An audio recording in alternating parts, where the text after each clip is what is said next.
हरदम कितना. आणि ह्या ब्लॉग मधनं ही ब्लॉग दिसते का नाही हो, त्यातनं गाड्यात घालायची आणि आत कुठनं आणली सांगतो थांबा. जय श्रीराम मित्रांनो, स्वागत आहे तुमचं आपल्या युट्यूब चॅनलवर म्हणजे हर्ष ब्लॉग मध्ये. तर आज एका नवीन ब्लॉग मध्ये, आजचा ब्लॉग म्हणजे आपण चाललोय जवाहर कारखान्याला साखर भरायला आणि आपल्या संगत आहे आज बेंज आपली.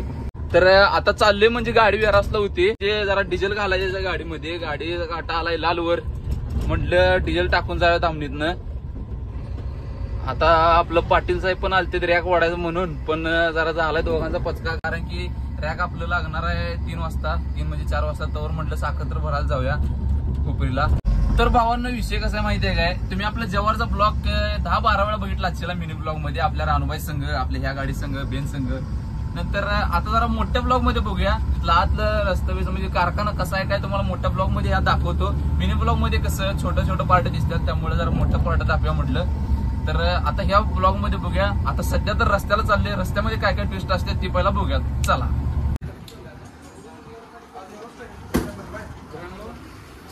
तर लागल्या मस्त वेगळी डिझेल सोडत. तुला झालं काय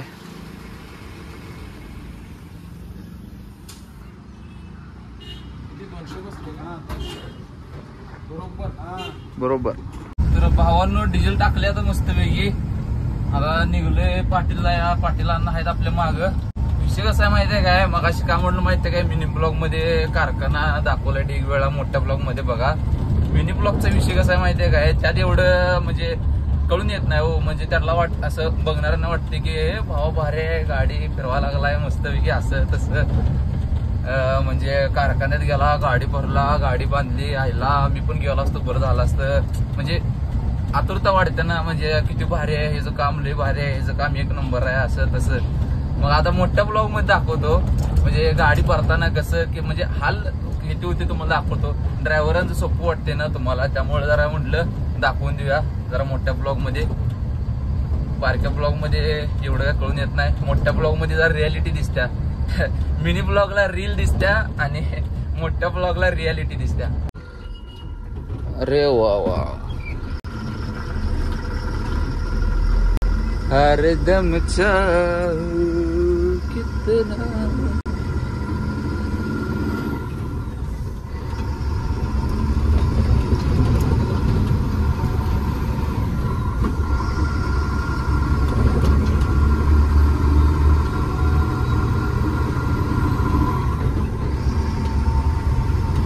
ही का मॅन्युफॅक्चरिंग डिफेक्ट आहे का?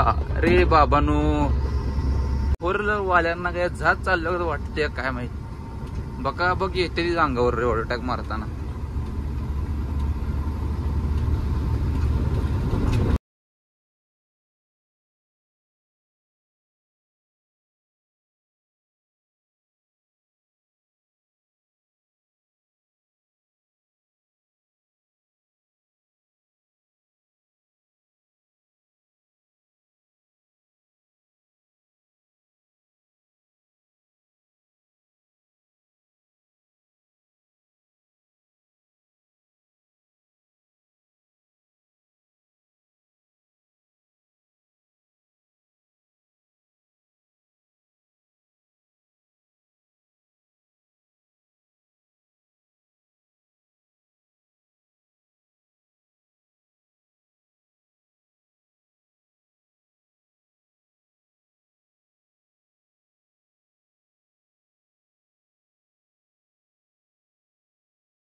कसं आहे माहितीये काय, ट्रक चालवायचं जीवन लय भारी आहे आणि भारी तर आहेच. आणि ड्रायव्हरचं कसं आहे, उत्साह असतोय, मूड चांगला असते, पण एक क्षणात कोण तर सगळं घालवून टाकते. कोण माहिती आहे काय, या असं रस्त्यानं जरा नीट चाललेलं असते काय तर की 4 व्हीलर वाली धड ओव्हरटॅक मारू पण देत नाहीत, ओव्हरटॅक पुढच्यांना मारत पण नाहीत, एकदम डिगी उगत त्यांच्या मागं चालत राहायचं. आता माझी स्पीड 40-50 आहे, मग त्याला काय गाडीला ओव्हरटॅक मारलेत नसेल वय. खरंच 2 व्हीलर वरच एवढं काय वाटत नाही, पण 4 व्हीलर वाली लय रस्त्यात त्रास देतात बाबा.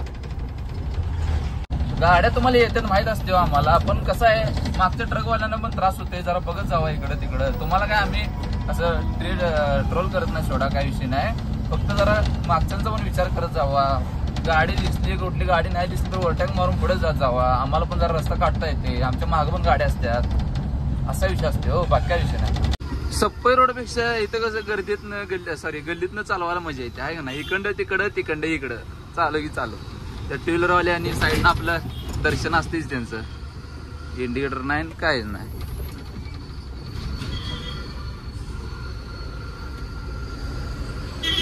घुमियो की घुमियो ऐ गो दणका बसते. हा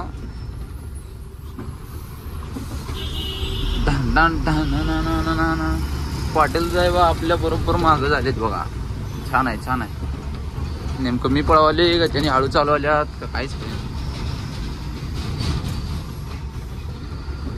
उपरीच्या अलीकडं म्हणजे उपरीचा पूल आहे का नाही पाण्याचा, इचलकरंजीच्या पुढं आल्यावर बरोबर पुलाचं काम चालू आहे बघा इथं. तरी बऱ्यापैकी मागच्या वेळा आलं तेव्हा रस्ता तर डांबरीचा केला इथनं वर जाऊन खाली उतरता का, त्यामुळे जरा भारी वाटते. टायरा झाली अपघात होत नाही. कसं आहे टायरीची जरा काळजी करायला लागते हो, बाकी काय विषय नाही. रस्ता कसा पण असतो ते. इथं इचलकरंजीच्या पुढच्या नदीला पण राव पाणी वाढले बघा, तरी एवढं काय नाही. एकदा ही पुलावरनं मी चाललोय ना आता, ह्या पुलावरनं पाणी पाक ओलडून जाते वरनं, आणि पाणी पाक कमी झालं का नाही. इथं गणपती विसर्जन करतात ना, गणपती बाप्पा पण दिसतात इथं बघा पाणी. भावांनो हुपरीच्या अलीकडे आहे का नाही, रस्ता एक मोठा झाला बघा. पहिला आहे का नाही लय बारका रस्ता होता, त्यामुळे चालवायला लय अवघड व्हायचं. टू व्हीलर आली म्हणलं की थांबायला लागायचं. आता जर रस्ता मोकळा झालाय म्हणजे मोठा झालाय तर चालवायला मस्त वाटायला लागले बघा, एक नंबर मध्ये. चला ब्युटी आता कारखान्यावर डायरेक्ट. तर भावांनो बघा आता आली मस्त कारखान्यात. तेच म्हटलं तुम्हाला, कारखान्याची झाडं बिडं शांत बिंत असतंय का नाही, एक नंबर वाटते बघा. आणि कारखाना भरण्यात पण एक नंबर आहे, आणि बिओ सगळ्यात एक नंबर कारखाना आहे. आम्हाला तर कारखान्याला जवारला आणि बेडक्याला सोडलं म्हटलं एक नंबर हरकुंटुम.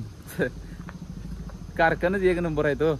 आणि आपण इथं क्रेनचं वेट घेऊन काम पण करायला आलतो. लय दिवस झालं सोडा त्याला. एक आठवण आली या बॉयलरला बघितल्यावर पुढच्या बघा, ते बॉयलर आहे का नाही, त्या बॉयलरला बघितल्यावर एक आठवण आली म्हणून एक तुम्हाला सांगितलं. तर भावांनो बघा डिओ घेतल्यात पाटील साहेबांच्या गाडीत आणि आपले एक आहे. तर डिओ घेऊन चाललोय खाली. आता मस्त पैकी गाडी पण जायचं आणि गाडी चालू करून काट्यावर. चला पुढे बघूया. आता काट्यावर गाडी घेऊन आलोय, तर आता काटा करूया मस्त पैकी. आणि पॉइंट आता कुठं लागते बघूया. बहुतेक 14 नंबर गोडाऊनला पाठवतील असं मला वाटते. बघूया पुढच्या पुढं, एवढं काय टेन्शन घ्यायचं आहे का नाही. तर भावांनो पलीकडच्या मला म्हणतात पलीकडच्या रस्त्यानं जावा. 14 नंबर गोडाऊन काय दिलं नाही सोडा. 14 नंबर का म्हणलं माहितीये काय, त्या गोडाऊन जरा मोकळी जागा एवढी बरं गाडी निवांत लागत्या, म्हणून जरा 14 नंबर ती येतील अशी अपेक्षा होती. ए बाबा घासते पाक काटोकाट गाडी बसत्या बघा. 14 टायर 6 टायर 10 टायर निवांत नाही तट. बघा आता कुठलं गोडाऊन आहे काय विषय. ह्या कारखान्यात कसं आहे घाट्या रस्ता आहे, घाटासारखा वर खाली वाकडा तिकडा रस्ता आहे. जरा बघूया काय विषय. बघितला काय गोडाऊन, ह्या गोडाऊनच्या गाड्या आत मला घालायला जाते. 12 टायर बेंच आहे, तरी पण बघा किती काटोकाट यायला लागल्या.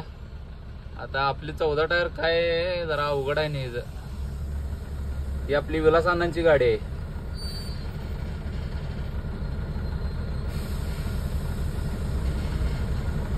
टायरी पिळकण्यात हे ते लय आलो ते बाबा. मित्रांनो विषय काय झाला, या कारखान्यात आपली गाडी बसत नाही, म्हणजे ह्या गोडाऊन मध्ये गाडी बसत नाही. मग आता जायचं त्या तिकडे खाली हमाल मामा उभारले तिथं, बघू काय विषय होते. हा गाडी गेली बघा खाली.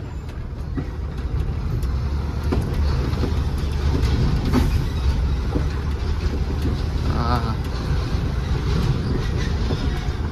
काय काय 30 आहे 30 12 नंबर. चला चला नेमकं कारखान्यात आले का घाटात आले काहीच कळेन झाले. 12 नंबर ह्यात गाडी आता आत घालायच्या. तर मित्रांनो आता बघा लावल्या गाडी भरायला. आज जरा अंधार होता थोडा, बाहेर थांबा दाखवतो तुम्हाला गोडाऊन कसं आहे आणि कुठनं गाडी घातली आणि किती अंधार आहे आणि काय विषय. आता एवढी मोठी लाईट म्हणजे बघा ह्या लाईटी जर लाईट पडायला इथनं गाडी भरायला लागलं. तर भावांनो आता काय तुम्हाला सगळं सुनसान दिसाले काय, ही गोडाऊन बिडाऊन सुनसान कुठलं राव. इथं आपली बेंच भरायला लागल्या. आता जस्टच लावल्या बघा गाडी. आता एकाने थप्पी झाली असेल, आता फाळकं बिळकं उघडून दिलंय त्यांना. ही दुसरा पॉईंट आहे, पण आता इथं गाड्याच कमी आहेत त्यामुळे माझी एकच गाडी लागली इथं. आणि ही सगळं गोडाऊन आहे बघा. ही सगळी साखर आहे, कागद झाकून ठेवलेली, जेवढी लागते तेवढी काढतात. आणि ह्या ब्लॉकमधनं ही ब्लॉक दिसते का नाही हो, त्यातनं गाड्यात घालायची आणि आत कुठनं आणली सांगतो थांबा. तर भावांनो असं आहे बघा इथलं सगळं गोडाऊनचं. आज सगळा अंधार असते, काय असं उकडते पण सोडा ढिगभर, पण आता काय तेवढं आता सहन करून घ्यायला लागते. गाड्या पण असतात सोडा भरपूर, पण आज कसं आहे दुसरीकडे पण रॅक लागली ना, त्यामुळे तिकडं पण गाड्या थोड्या निम्या गेल्यात, त्यामुळे इथं जरा गाड्या कमी आहेत. आता इथं आपली एकच गाडी भरायला लागल्या, हमाल पण जास्त आहेत. आता जवळजवळ एक 15-20-25 मिनिटात गाडी निघेल बाहेर. आता गाडी बाहेर काढतो आणि बांधताना व्हिडिओ शूटिंग करूया. तर मित्रांनो आता गाडी भरून काढल्या बाहेर. मगाशी तो विषय काय झाला, इथं गोडाऊनला वर स्पीड ब्रेकर सारखं होतं, म्हणून हे टायर आहे का नाही वर ह्या इथं टेकलं बघा. तर आता मस्तपैकी गाडी भरून बाहेर काढल्या, सगळं विस्कटल्याला दिसते माग. ही जरा व्यवस्थित करूया 2 मिनिटात. तर भावांनो बघा मस्तपैकी पडदा बिडदा बांधलाय. आता पडदा बांधूच तर कळायचं बंद. पडदा लय दिवस झाला बांधला नव्हता, धुरळा बसला सगळं अंग चिकचिकीत झाले. आता कळायचं बंद. जातो बाबा, मच्छर लय चावा लागले तिथं. हे बघा ही सगळं झाडं आणि गटर नाही, मच्छर लागले ती चावायला.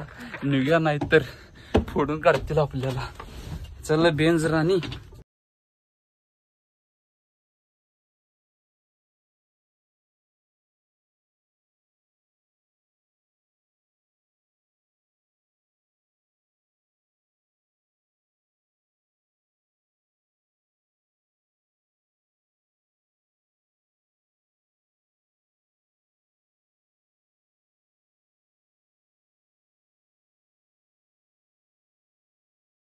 तर मित्रांनो आता हे दिवस गणपती येण्याचे आहेत.